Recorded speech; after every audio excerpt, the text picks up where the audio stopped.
நல்லா புரிஞ்சுக்கோங்க.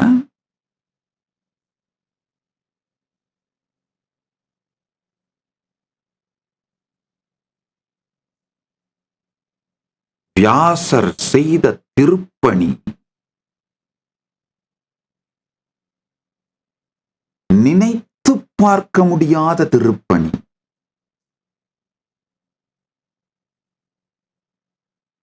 அதாவது டூ குட் டு பி ட்ரூன்றதுனாலதான் மேலை நாட்டவர்கள் மொத்தமா இதை பொய்னு தள்ள பாக்குறாங்க, புறந்தள்ள பாக்குறாங்க.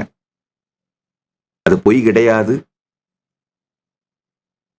அளவுக்கு மீறிய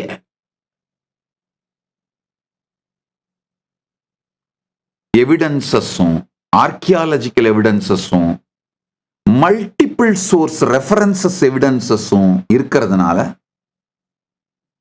எத்துணை சத்தம் போட்டு கத்தினாலும் புராணத்தை மித்தாலஜியாக மித்தாக மாற்றவே முடியாது.